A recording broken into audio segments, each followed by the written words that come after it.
सकाळच्या नाश्त्यात आज वेगळं काय बनणार हा प्रश्न ऐकला की काय करायचं हा रोजचा पडणारा प्रश्न.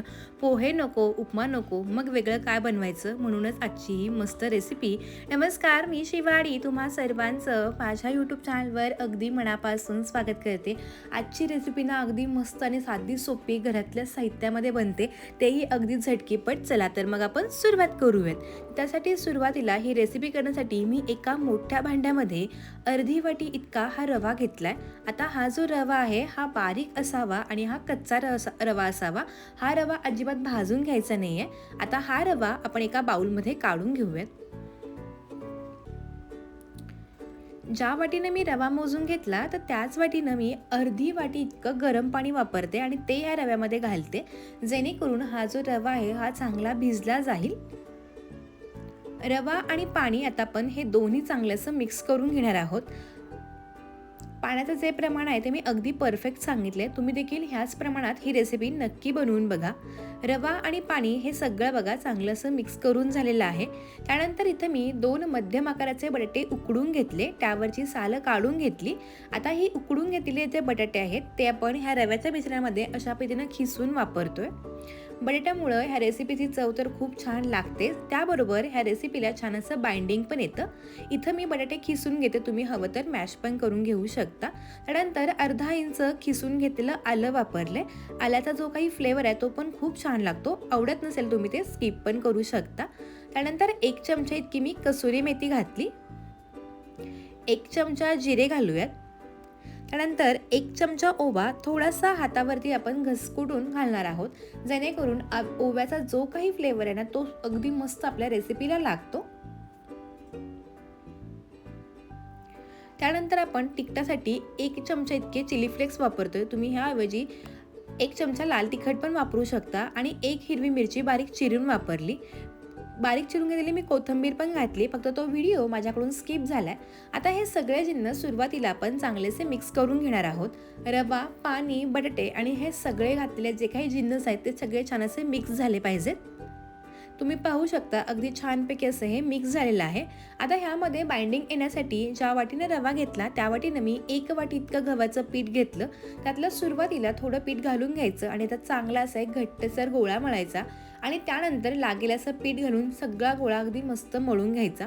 फक्त एका वेळी पीठ न घालता म्हणून मी थोडंसं पीठ घालून घेतले. इथं मला करेक्ट 1 वाटी इतकं पीठ लागले.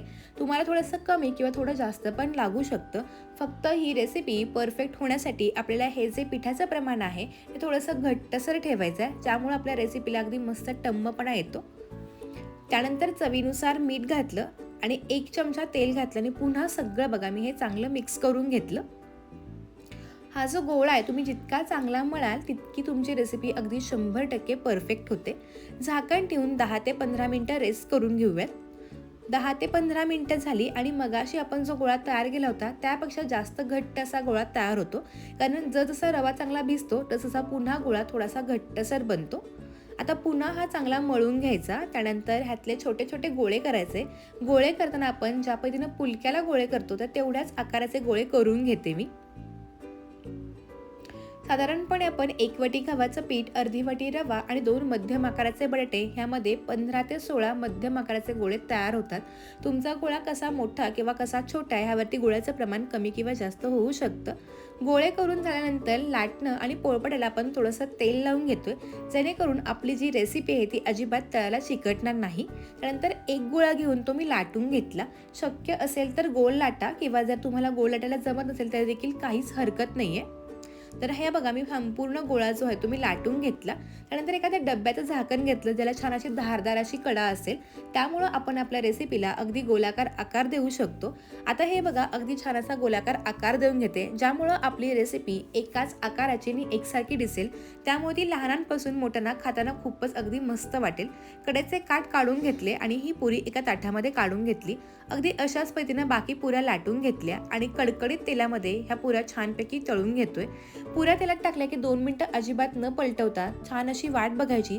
थोडासा वरच्या बुडबुड्या कमी झाल्या की थोडंसं पळीनं पलटवून घ्यायचं आणि मग ही पुरी जी आहे ती पलटवून घ्यायची. अगदी टम्म अशा आपल्या ह्या पुऱ्या फुगतात.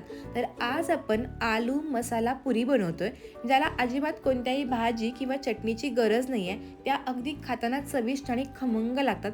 आपण वापरलेले सगळे पदार्थ असल्यामुळे ना अगदी छान अशी चव पण येते. तुम्ही पाहू शकता मस्त असा पुरीला रंग आलाय आणि अगदी छान टम्म पण आपली ही पुरी फुगून तयार झालेली आहे. तेल नितळून ही पुरी आपण काढून घेणार आहोत. बघता क्षणी पुरी खावीशी वाटते इतकी मस्त पुरी झाले.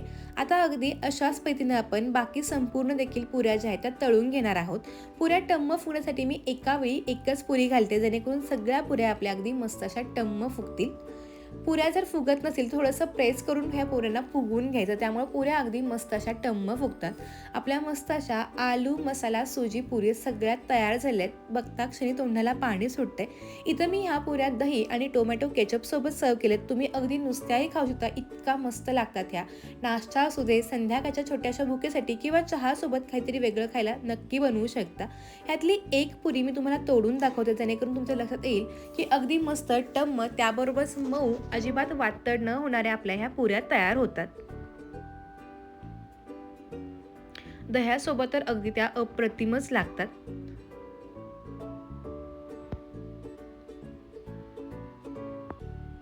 अगदी मस्त झालेत. तर तुम्हाला माझ्या आजची ही आलू मसाला पुरीची रेसिपी कशी वाटली हे कळवायला विसरू नका. आजचा व्हिडिओ आवडला असेल तर व्हिडिओला लाईक करून व्हिडिओ कोणत्या गावातून पाहताय हे मात्र मला कमेंट करून सांगायला विसरू नका. पुन्हा एकदा आपण अशाच छान रेसिपीसोबत भेटणार आहोत. तोपर्यंत मस्त राहा, खात राहा आणि सगळ्यात महत्त्वाचं तुमची स्वतःची काळजी घेत राहा. तोपर्यंत बाय बाय. धन्यवाद.